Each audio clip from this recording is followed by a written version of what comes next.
some useful tips for successful content creation. Hello everyone, कैसे हैं आप सब? आई होप आप सब ठीक होंगे। जैसे कि अब मैंने वीडियोस बनाना वापस से शुरू किया है और अब मैं कंसिस्टेंट रहने लगी हूँ, तो मैंने कहा क्यों ना इस बारे में बात किया जाए, क्योंकि मैंने बहुत सारी चीजें एक्सपीरियंस की है। मैंने पहला वीडियो 2017 में डाला था, उसके बारे में हम बाद में बात करेंगे, बट उसके पहले मैं ये बता दे रही हूँ कि आप अगर टिप्स डायरेक्टली देखना चाहते हैं तो प्लीज इस टाइम से हमको फॉलो करें, तो आप डायरेक्टली पहुंच सकते हैं। बट मैं अपना इंट्रोडक्शन या अपनी स्टोरी भी आपको बताना चाहती हूँ ताकि आपको समझ में आए कि मेरी जर्नी कैसी रही। सो मेरा नाम श्रद्धा शुक्ला है, जैसे कि आप सब जानते हैं। दूसरी बात ये है कि मैंने अपना पहला वीडियो 2017 में डाला था, बट मैं अपना वीडियो बहुत फ्रीक्वेंटली अपलोड नहीं कर पा रही थी। मतलब मैं हफ्ते में एक दिन या महीने में एक दिन मैं वीडियो डालती थी। 2018 में मैंने बहुत ऊपर नीचे करके मैंने वीडियोस डाले हैं, बट मूवी रिव्यू वीडियोस, क्योंकि मेरे को मूवीज में बहुत इंटरेस्ट था और मुझे मजा आता था मूवीज देख के उसका रिव्यू देने के लिए, तो मैंने मूवी रिव्यू वीडियो से अपना यूट्यूब करियर स्टार्ट किया। और मैं अपनी स्टोरी इसलिए भी बता रही हूँ ताकि मेरे से जो गलतियां हुई है वो प्लीज आप लोग मत करिएगा। या अगर मुझे इस तरीके से जैसे मैंने वीडियो बनाया है, अगर मुझे कोई वीडियो के बारे में ऐसी नॉलेज देता, हालांकि मेरे फैमिली में बहुत सारे लोग हैं जो यूट्यूब पढ़ना चाहते हैं, बट मेरी गलती थी क्योंकि मैं और जगह पे बहुत ज्यादा बिजी थी और मेरी पर्सनल लाइफ या प्रोफेशनल लाइफ थोड़ी उसमें मेरा ज्यादा फोकस था, तो मैं वीडियो नहीं बना पा रही थी। बट चूंकि अब मुझे ये चीजें समझ में आ गई है, तो मैं चाहती हूँ कि इसके बारे में हम डिस्कस कर सके। और अगर आपको इस वीडियो में कुछ भी इंपॉर्टेंट लगता है या कुछ भी पसंद आता है तो मुझे कमेंट करके बताइए, तो हम मिलके इसकी एक प्रॉपर सीरीज भी बनाएंगे। जब मैंने 2018 में जब मैं एमबीए करने गई थी, तब मैंने अपना यूट्यूब प्रॉपरली स्टार्ट किया। और यू नॉट बिलीव कि मेरा जो तीसरा या चौथा वीडियो था जो कि मैंने डाला था 2018 में, जब KGF 1 रिलीज हुई थी, वो वीडियो मतलब अभी भी उस पे कुछ 13-14 हजार व्यूज गए हैं, बट उस पे पहला वो ऐसा वीडियो था जिसपे मेरे को अच्छे खासे सब्सक्राइबर्स मिले, 800+ लाइक्स मिली, और मतलब 1-1.5 दिन में वो वीडियो 1000 व्यूज पहुंच गया था। तो मेरी आंखें खुल गई और उससे मुझे ये चीज समझ में आने लगी कि हम अगर प्रॉपर तरीके से वीडियोस बनाते रहे और कंसिस्टेंट रहे तो हमें कोई बीट नहीं कर सकता। हम बहुत इजीली सक्सेसफुली इसको अचीव कर सकते हैं। और फिर 2018 और 19 में मैंने कंसिस्टेंटली वीडियोस बनाना शुरू किए। तब भी मेरे वीडियोस जो है वो 200 से 300 या 500 या 600 व्यूज आते थे। बहुत ज्यादा अच्छे रिस्पॉन्स नहीं थे, बट मैंने ये सोच के रखा था कि मैं इस पे वीडियोस ऑलमोस्ट कंसिस्टेंटली डालू। कंसिस्टेंट का मतलब ये नहीं होता है कि आप डेली वीडियो डालें। कंसिस्टेंट का मतलब ये होता है कि आप 4 हफ्ते में 4 वीडियो डालने का सोच रहे हैं तो 4 ही वीडियो डालिए, और उसके बाद फिर 4 हफ्ते में 4 वीडियो डालिए, या 4 हफ्ते में 8, तो वैसे ही आप 4 हफ्ते में 8 वीडियो डालिए। ऐसा नहीं है कि आपने 4 हफ्ते में 4 वीडियो डाल दिए बहुत मेहनत करके और उसके बाद आप एग्जॉस्ट हो गए और उसमें आपको बहुत फ्रस्ट्रेशन आ गई और आपने छोड़ दिया। सो मेन बात पे, मैं अपनी स्टोरी की मेन बात पे आती हूँ कि जब मैंने 2020 में वापस मतलब जब मैं वीडियोस बना ही रही थी और मैंने 2020 में हम लोग एंटर किए, तो सबको पता है कि कोविड आ गया और कोविड में लोग घर बैठ गए, बट स्टिल मैं जॉब के साथ साथ अपने वीडियोस बना रही थी। और उसमें मैंने देखा कि जब मैं 2018 या 17 में when I started my YouTube journey, तो मैंने एक बहुत रैंडम सा वीडियो बनाया था, like 10 WhatsApp games which I used to play with my friends। तो वो हम खेलते थे, वो मेरा पर्सनल एक्सपीरियंस था और मैं वो वीडियो बनाई। उस वीडियो की ना साउंड, ना क्वालिटी, ना ही उसमें कोई प्रॉपर एडिटिंग, वो मैंने ऐसे ही अपलोड कर दी थी। उसको अगर आप जाके सुनोगे, मैं लिंक भी डिस्क्रिप्शन बॉक्स में डाल देती हूँ, तो आपको पता चलेगा कि उस वीडियो में कोई क्वालिटी नहीं थी। जस्ट बिकॉज ऑफ कंटेंट मेरा वीडियो चल गया था और उस पर 40,000 व्यूज आ गए। इस चीज से मुझे ये समझ में आया कि मेरे को इसका एक बेटर वर्जन बनाना चाहिए, जिससे कि लोग, क्योंकि ये लोग सर्च कर रहे हैं, देख रहे हैं और उनको पसंद आ रहा है, तो मैंने फिर एक उसका upgraded version 15 WhatsApp games to be played in your chat groups वो बनाया, और उस वीडियो से मेरा चैनल मोनेटाइज हो गया। Can you believe it? मतलब उस अकेले एक वीडियो ने मेरे 1000 सब्सक्राइबर्स और 4000 घंटे वॉच टाइम कंप्लीट कर दी। और उस टाइम पे मेरी खुशी का बिल्कुल ठिकाना नहीं रहा, क्योंकि मैंने इतनी जो मेहनत की थी, हालांकि मैं कंसिस्टेंट नहीं थी, तो बट मुझे ये चीज समझ में आ गई कि मेरे कंटेंट्स में दम है। ठीक है, लोग मेरे को देखना पसंद करते हैं, मुझे सुनना पसंद करते हैं, बट फिर चीजें और चेंज होती गई, डायनामिक्स चेंज होता गया। हुआ क्या कि 2020 की बात ये थी, और 2020 से 21 में भी मैंने रैंडमली वीडियोस बना ही रही थी। उसके बाद मेरी जो जॉब थी वो स्विच मुझे करनी पड़ी, और फिर मेरा जो फोकस ड्रिफ्ट हो गया, और मुझे एक्चुअली क्राइटेरिया के बारे में उतना नॉलेज नहीं था, उतनी डिटेलिंग भी मुझे नहीं पता थी। प्लस जो मेरा प्रोफेशनल करियर था उसमें मेरा ज्यादा टाइम इन्वेस्ट होता था, तो मुझे समझ नहीं आया। मैंने इसको थोड़े दिन के लिए होल्ड पे डाल दिया, और जिसकी वजह से मेरा चैनल फिर से डीमोनेटाइज हो गया। और अब मैं फिर से अपना YouTube जर्नी स्टार्ट कर रही हूँ, क्योंकि मैं जानती हूँ कि अब जो मैं आई हूँ वो मैं फ्रेशर की तरह नहीं, विद अ सर्टेन एक्सपीरियंस लेके आई हूँ। तो मेरा जो पर्पस था आपको ये स्टोरी अपनी एक्सपीरियंस बताने का, सिर्फ और सिर्फ ये था कि किसी भी कंटेंट क्रिएटर की जर्नी अगर आप देखोगे या उनसे जाके पूछोगे तो वो स्मूथ नहीं रही है, हमेशा एक रोलर कोस्टर राइड रही है। अपार्ट फ्रॉम दैट मैं आपको ये भी बताना चाहती थी कि मैंने इन टाइम में क्या क्या चीजें सीखी, या यूट्यूब की जो पॉलिसीज है वो कैसे चेंज हुई, कैसे अब ट्रेंड बदला है जो कि मैंने ऑब्जर्व किया था पहले और अब, और क्या क्या चीजें इंपॉर्टेंट है, डूज एंड डोंट्स के तरीके से मैं आपको एक्सप्लेन करूंगी। तो चलिए शुरू करते हैं। Point number 1 is just start. मतलब अगर मैंने भी जब अपना वीडियो होल्ड पे डाला था या यूट्यूब जर्नी होल्ड पे डाली थी, उसके कुछ एक साल के अंदर अंदर, मतलब 2021 के एंड में जाके मुझे ये पता चल गया, जबकि मुझे एक चेक आ गया था, चेक नहीं, मेरा अकाउंट में एक अमाउंट आ गई थी यूट्यूब की तरफ से, बट फिर मेरा जो है चैनल वो डीमोनेटाइज हो गया due to the lack of watch hours. मतलब मैंने वो चैनल होल्ड पे डाल दिया, तो ऑब्वियसली मेरे जो ऑडियंस है वो मूव ऑन करते जाएंगे। और उसके बाद जो प्रॉब्लम मेरे को हुई वो ये थी कि मैं वापस से सोच में पड़ गई कि मैं वापस स्टार्ट करूं नहीं करूं, फिर से इतनी मेहनत लगेगी, ये वो फलाना ढिमकाना। प्लस मेरे पास बहुत अच्छा कैमरा नहीं है, पहले मेरे पास एम्यूनिटीज हो गई थी चीजें, बट फिर भी मैं आपको एक सीधी सी बात बता रही हूँ, कुछ मत सोचो। अगर आपको अपनी YouTube जर्नी शुरू करनी है तो सिर्फ शुरू करो। एक मोबाइल की जरूरत होती है, और एक छोटा सा 600 रुपए का मोबाइल का स्टैंड आता है, या ट्राइपॉड स्टैंड मैं बोलूं, उसको लगा के आप अगर डे लाइट पे, मतलब सन लाइट में भी अगर आप शूट करते हो तो भी कोई दिक्कत वाली बात। हम कई बार सोचते रह जाते हैं कि लोग क्या सोचेंगे, या मेरे पास एक प्रॉपर टाइम आएगा या प्रॉपर इक्विपमेंट आएंगे। प्रॉपर इक्विपमेंट और प्रॉपर टाइम कभी नहीं आता है। एक चीज याद रखिए, YouTube की जो आपकी जर्नी होगी या YouTube पे जो आप काम कर रहे हैं, it's just like a freelancing या बिजनेस की तरह होता है। जब तक आप बड़ा एम नहीं करेंगे तब तक आप शुरुआत ही नहीं कर पाएंगे। बड़ा एम मतलब बड़ा एम रखो, लेकिन आप उसके छोटे छोटे स्टेप्स तो लेना शुरू करो, तो कहीं ना कहीं से स्टार्ट तो करोगे। एक एग्जांपल देना चाहती हूँ, भुवन बम को तो सबको ही जानते हैं। भुवन बम ने जब आप उनकी पहले की जो वीडियोस देखेंगे, या उनके पुराने घर की, जब उन्होंने अपनी यूट्यूब जर्नी स्टार्ट की थी, उनके वो वाले वीडियोस देखेंगे तो वो फ्रंट कैमरे से, मतलब सेल्फी वाले हाथ से अपना वीडियो बनाते थे, और वही उनका यूएसपी हो गया। किसी ने उनको इस चीज पे जज नहीं किया कि आपकी कैमरा क्वालिटी खराब है, या आपका बैकग्राउंड उतना अच्छा नहीं है, या आपकी लाइटिंग ठीक नहीं है। ये सारी चीजें तो बाद में भी आ सकती है। जब आप उससे अर्न करना शुरू कर दोगे तो आप अपने लिए एमिनिटीज ढूंढोगे, बिल्कुल। तो आप बस अपना यूट्यूब शुरू कर दीजिए। और हाँ, अगर आप किसी अच्छे कंटेंट क्रिएटर को देख के और उससे इंस्पायर होके अगर आप अपनी यूट्यूब जर्नी स्टार्ट करना चाहते हैं, तो ये मत सोचिए कि वो एक सर्टेन लेवल पे पहुंच गया है तो मैं भी वहीं पे पहुंच जाऊंगा एक वीडियो से। कोई भी इंसान कभी भी एक वीडियो से नहीं पहुंच सकता उस जर्नी पे। किसी भी चीज के लिए मेहनत लगती है, टाइम लगता है, और आपका एक्सपीरियंस लगता है। जब आपने अपनी जॉब की, अपने करियर की जर्नी भी शुरू की होगी, तो उसमें भी थोड़े टाइम आपको लगे होंगे एक सर्टेन लेवल पे पहुंचने के लिए। उसी तरीके से जब आप अपनी YouTube की जर्नी स्टार्ट करते हैं तो आप ओवरनाइट सक्सेसफुल नहीं होते हैं। ओवरनाइट कोई भी पर्सन नहीं रहा होगा, वो उसके एक्सपीरियंस और उसके ग्रोथ की वजह से वहां तक पहुंचा है। तो अब आप ज्यादा सोचिए मत, कैमरा उठाइए और शुरू हो जाइए।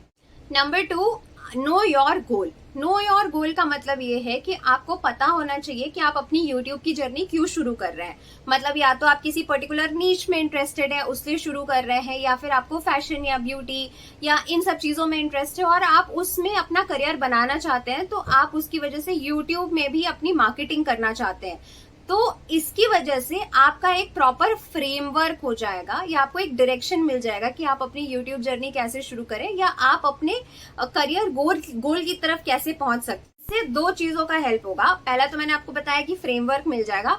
दूसरा, आप फ्रस्ट्रेटेड नहीं होंगे even if the views are not coming that great. तो उसमें फिर आप एक्सपेरिमेंट्स कर सकते हैं, ट्राई आउट कर सकते हैं। और एक एग्जांपल देती हूँ कि अगर आपको जॉब ही ढूंढनी है या जॉब रिलेटेड कुछ वीडियोस बना रहे हैं या ट्यूटोरियल वीडियोस बना रहे हैं और आप चाहते हैं कि लोग आपको देखें या सुने, तो YouTube आपको एक पोर्टफोलियो की तरह, एक आपका इंट्रो वीडियो की तरह कि आपके पास कितनी नॉलेज है या आपके अंदर क्या क्या स्किल सेट है, वो एक्सप्लेन करने में हेल्प करेगा और ये ब्रॉडर ऑडियंस तक पहुंचेगा। प्लस आपके पास जो स्पॉन्सरशिप्स भी आएंगे वो उन्हीं टाइप की कंपनीज से आएंगे जिनको आप टारगेट कर रहे हो या हिट कर रहे हो। थर्ड पॉइंट ये है, having no direction is not that bad. So ये सेकेंड पॉइंट से थोड़ा कॉन्ट्रडिक्टरी है, know your goal, but initially अगर आप बहुत ज्यादा सॉर्टेड नहीं हो कि मुझे क्यों बनाना है, जस्ट हम किसी से इंस्पायर होके। सबसे अच्छी बात मुझे सोशल मीडिया की, स्पेसिफिकली यूट्यूब में ये लगती है कि कोई भी घर से भी काम कर सकता है। मतलब मैंने अपने पापा को एक बार ये चीज बोली थी कि कोई भी इंसान अगर अपना करियर बनाना चाहता है तो उसके पास कोई हिंड्रेंस नहीं होती, मतलब लोग अपनी अपॉर्चुनिटीज ढूंढ लेते हैं। और YouTube ने तो बहुत आसान कर लिया है, कौन सा करियर इजी होता है यार।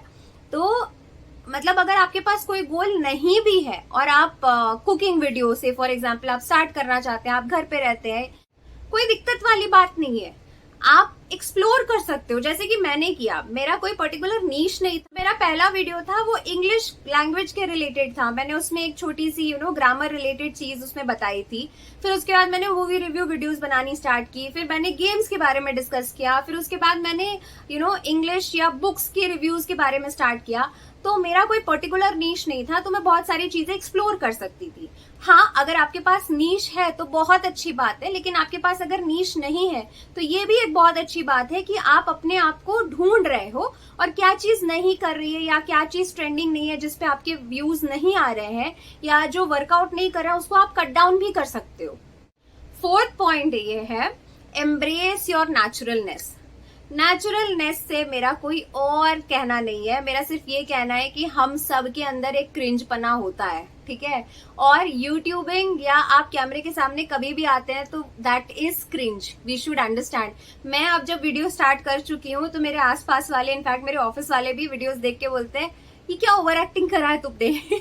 ऑब्वियसली ओवर एक्टिंग लगती है। इनफैक्ट मैं हमेशा वीडियो अकेले में बनाना पसंद करती हूँ। मतलब अगर कोई और मेरे सामने है तो मैं वीडियो नहीं बना पाती हूँ, that is my disadvantage. But still मुझे पता है कि मैं अकेले में या हम में से कोई भी, अगर इंट्रोवर्ट हो या एक्सट्रोवर्ट हो, कोई भी पर्सन अकेले या अपने कंफर्ट जोन में क्रिंज होता ही होता है। उसकी एक छोटी हिडन टैलेंट्स होती है जिसको वो सामने, हर किसी के सामने नहीं दर्शा सकता है।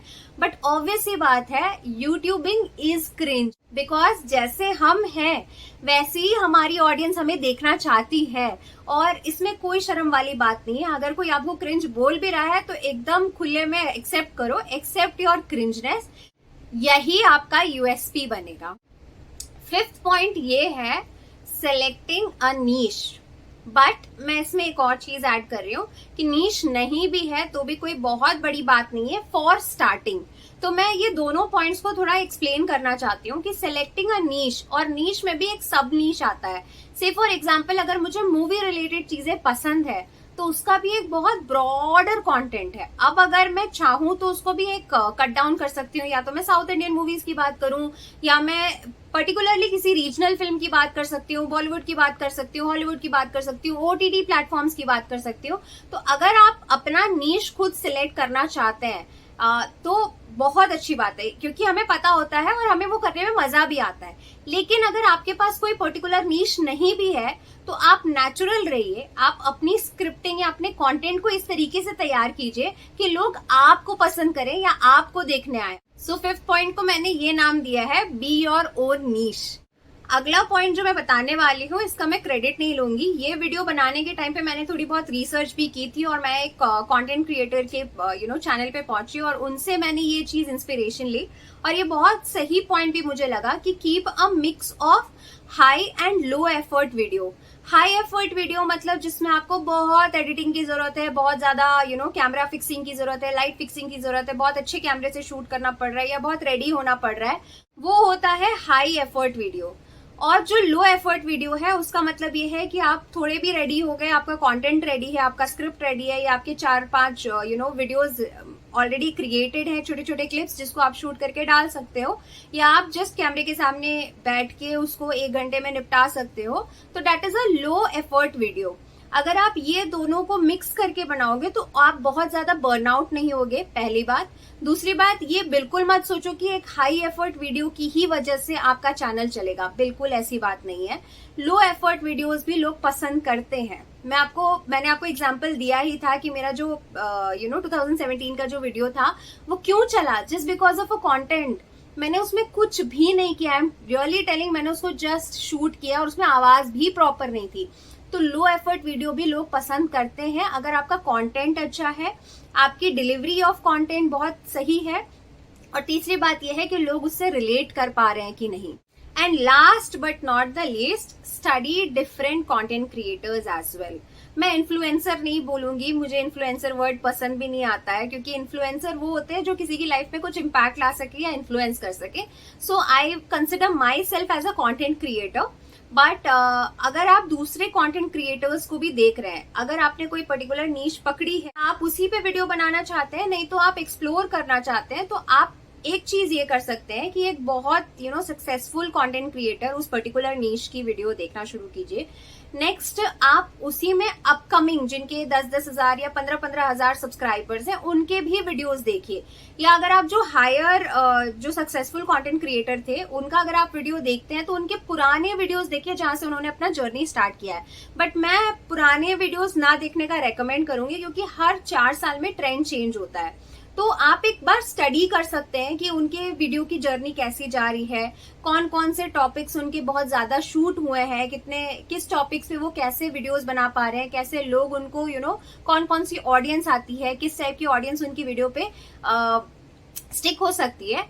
मैं बस आपको ये कह रही हूँ कि उसको स्टडी कीजिए, लेकिन कंटेंट अपना नेचुरल रखिए, क्योंकि लोग आपको देखने आ रहे हैं, उनको नहीं देखने आ रहे हैं। और ऑडियंस बहुत स्मार्ट है, वो एक झटके में आपको पकड़ लेगी। जरूरी बात ये भी है कि हम लोग को ना एक डर होता है कि यार अगर मैं बुक रिव्यू बनाती हूँ या मूवी रिव्यू बनाती हूँ, ऐसे तो बहुत ही चैनल है, अगर मैं कॉमेडी वीडियो बनाती हूँ तो बहुत ही चैनल है, अगर मैं खाने वाले वीडियो बनाती हूँ तो बहुत चैनल है। ऐसा नहीं है, और ये मेरे पर्सनल एक्सपीरियंस से है।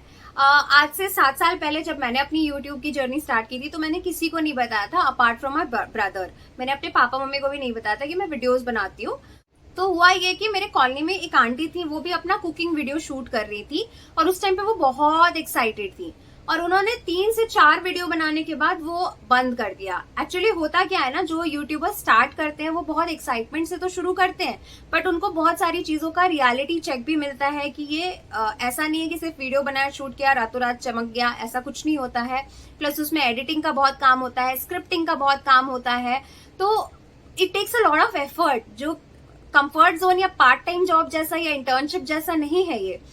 तो जो भी नए यूट्यूबर्स आते हैं उसकी 30% जनता पहले के 3 या 4 वीडियोस अपलोड करने के बाद गायब हो जाती है, वो कंसिस्टेंट रह ही नहीं पाती है। That is one of the drawback. तो ऐसा मत समझिए कि इतनी बड़ी पॉपुलेशन में अगर 10 या 11 यूट्यूबर्स हैं जो अच्छा कर रहे हैं तो आप फेल हो जाएंगे, कंपटीशन बहुत ज्यादा है। बिल्कुल नहीं, ऐसा कुछ नहीं है। आपकी ऑडियंस अलग हो सकती है, उस यूट्यूबर की ऑडियंस अलग से हो सकती है, क्योंकि आप दोनों का कंटेंट ही हो सकता है डिफरेंट, हो टॉपिक सेम हो सकता है, कंटेंट अलग हो सकता है।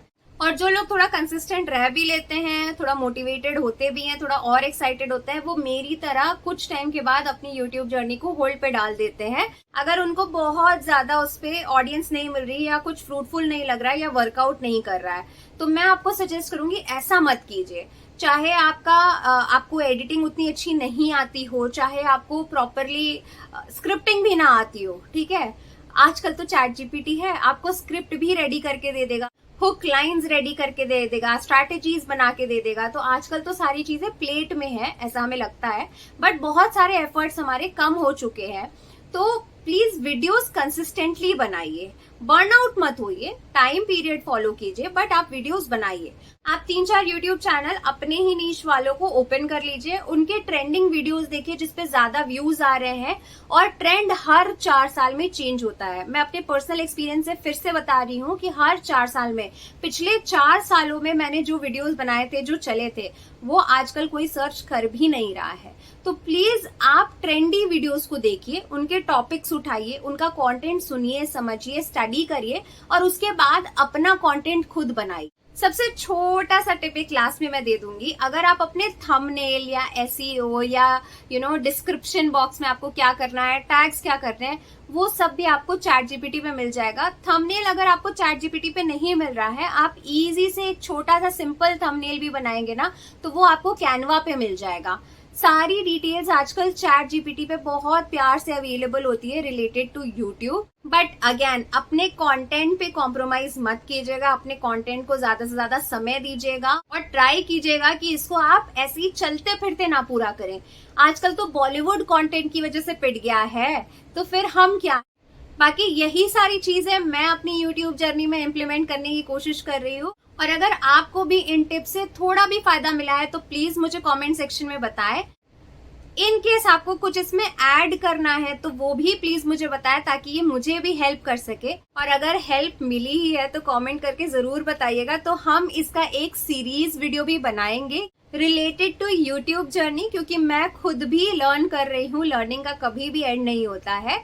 और अगर आपको ये वीडियो अच्छा लगा है तो please hit the like button, subscribe करना मत भूलिएगा, और सब्सक्राइब कर ही लिया है तो घंटी जरूर बजा दीजिएगा, ताकि जब मैं आऊँ तो पता चल जाए। चलिए मिलते हैं अपने नेक्स्ट वीडियो में, तब तक के लिए बाय बाय, लुत्फ।